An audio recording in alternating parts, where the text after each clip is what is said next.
The Unicorn Procession. By K.M. Shea. The procession was a loud affair filled with flapping, scarlet-colored flags, trumpeting horns, neighing horses, and baying of the hounds. Dozens of armor-covered soldiers, bearing swords and pikes, marched in unison. Their captain rode near them on a proud horse. In the middle of this sea of sounds was a young lady with china blue eyes and blonde hair the color of mustard. She sat on the back of a delicate, gray mare, decked in the finest trappings available. Her gown was made of sky blue silk, and intricate designs were sewn into the sweeping sleeves. Lace lined her skirts and neckline. As this fair lady rode, she sang, slightly off-key, to the beat of the drums played by the boys in the front of the procession. The scarlet flags proudly poked through the forest sky, occasionally unfurling to reveal the image of a white unicorn.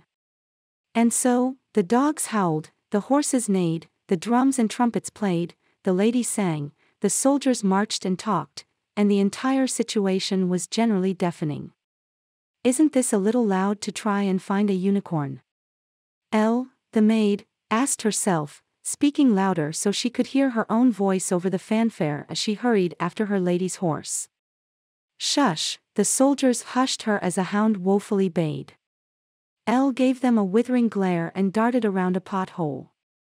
"Please do be quiet, Elle," the lady on the horse, Lady Hannelore, scoffed. "What do you know about catching unicorns?" "Nothing," Lady Hannelore answered for her.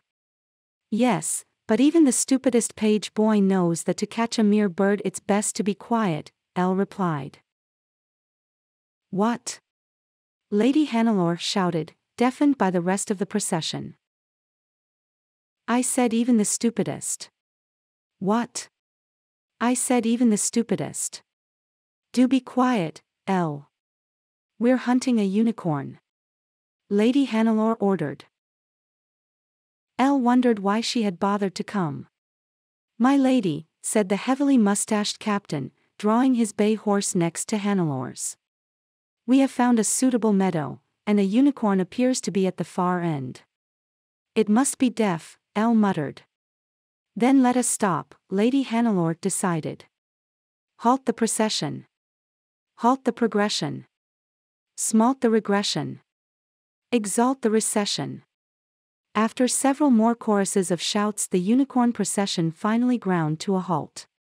"Elle, help me dismount," Hannelore called, flapping her white-gloved hands. "Yes, my lady," Elle said, walking up to the mare. "Oh, think of all the things we'll get when the soldiers kill the unicorn," Hannelore squealed. "Yes, my lady.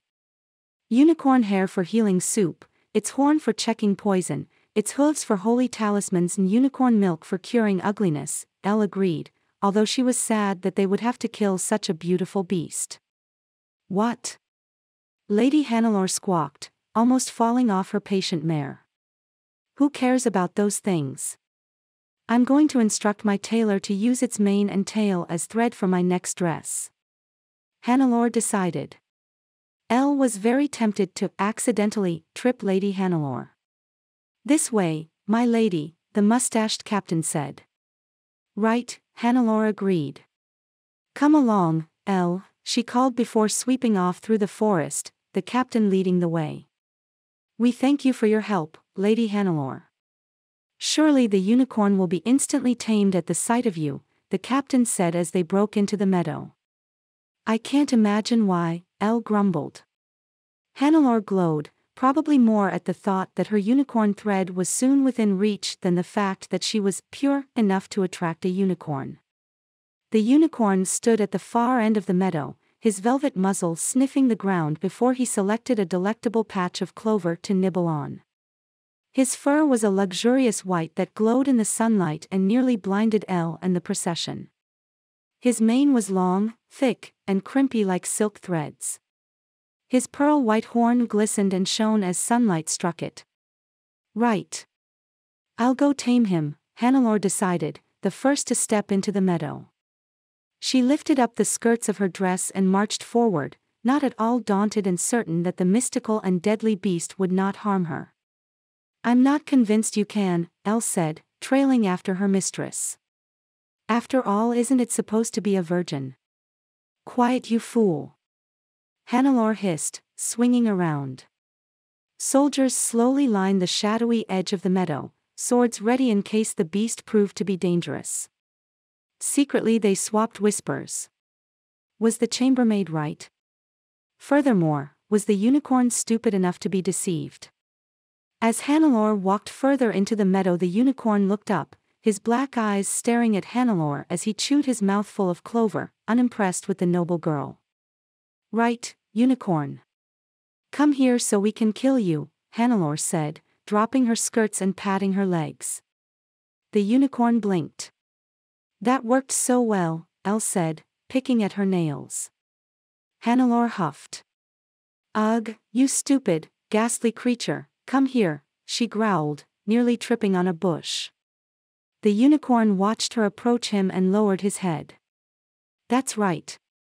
Be a good boy. Captain, you can kill him at any, Hannelore screamed as the unicorn tucked in his head before ripping it up, bashing her in the face. Nope, the soldiers agreed. Not stupid enough. And thus we learn the advantages of not lying, Elle shrugged. Hannelore shrieked and fell backward. I think he broke my nose, she screamed, holding her face in her white-gloved hands. The men stirred and uneasily called to each other, but no one moved to assist Lady Hannelore. Elle sighed and mumbled something very unlady, like under her breath, before detaching herself from the edge of the woods. She stalked across the meadow, motioning to the unicorn with her hands. Go on, shoo. You've been bad, Elle said before crouching down next to Hannelore. Are you well, my lady? Of course not. That beast just broke my beautiful nose. Hannelore shrieked, nearly nailing Elle with a flailing arm. Elle leaned back and fell on her bum, scratching her hand on a prickly weed. Stupid Procession, Elle grumbled, glaring at the prickles in her hand, a tiny drop of blood squeezing out of the cut. There was a rustle behind her, and suddenly an equine head lowered over Elle's shoulder. Soft black lips tickled Elle's bare palm, and her wound instantly closed. He has been tamed by my astounding beauty, Hannelore announced, struggling to stand while pinching the bridge of her nose, tipping her head back. Elle, you may go now. You're not pretty at all. You might frighten him. Elle stared into the liquid black eyes of the unicorn and carefully curled her fingertips around the black muzzle pressed into her hand before she rose, brushing off her ratty dress. Run away while you can, she whispered before she turned around and briskly walked to the edge of the forest. Healing powers or not, it was horrible that they were going to kill such a creature. The soldiers cried out and shrank back in fear, causing Elle to stop and frown. Be careful, Elle. The unicorn must think you're threatening me, so he's going to stab you, Hannelore said, an ugly bruise starting to form on her face. Elle turned around, her thoughtful frown still in place, and came face to face with the gigantic, horned equine. Get out of the meadow, girl, hissed the mustached captain as he slowly crept forward. Leave Lady Hannelore to her work, he said as Elle slowly ran a hand over the unicorn's silken, muscled neck. Elle yipped as the captain grabbed her by the wrist and pulled her, wrenching Elle away. Yes, you foolish, little maid, Hannelore added, throwing one of her satin white gloves, that was now grass-stained, at her maid. Let me go, Elle said as the captain dragged her away. Foolish servant. I knew we shouldn't have brought her along, the captain muttered before there was a whoosh of air and he was suddenly flying forward while gold hooves danced into view. Elle's eyes grew large at the sight of the unicorn's powerful hindquarters directly next to her. The unicorn snorted and turned around, pawing the ground before tossing his head. Oh no, he's angered by the ugliness of the maid, cried a soldier. Excuse me, Elle protested. The unicorn snorted again and charged the nearest man. Run away, a soldier shouted before pandemonium broke out. Soldiers fled on foot while the captain hurriedly mounted his horse, nearly falling off the other side in his effort to leave the unicorn behind. "Someone help me!" Hannelore screamed, still clutching her nose as she waddled to her frightened mare. "Lady," Elle said, stepping toward the end of the meadow while the unicorn reared and neatly smashed a soldier in the head. "No! You stay behind. Sacrifice yourself for the good of others. Don't be selfish, Elle. This is all your fault anyway." "I beg your pardon?"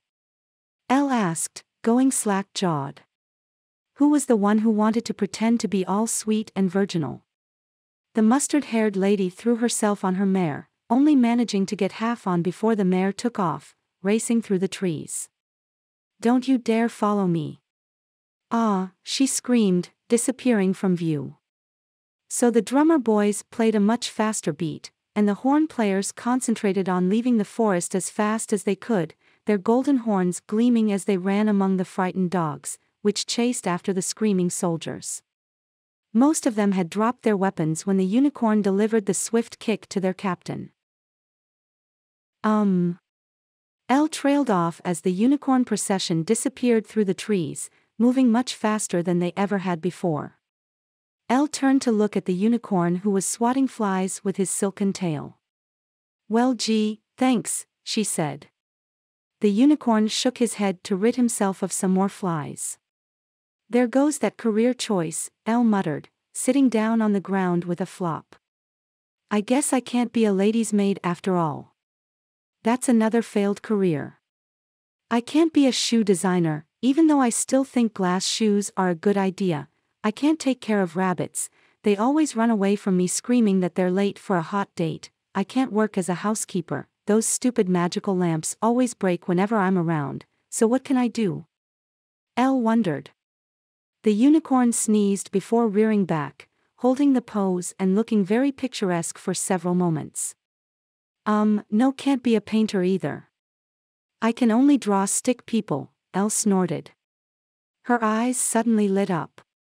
"I know, I'll join the circus," she said, starting out through the forest. The unicorn followed her. "You're going to join the circus with me?" Elle asked, arching an eyebrow as the large horse slowly drew alongside her.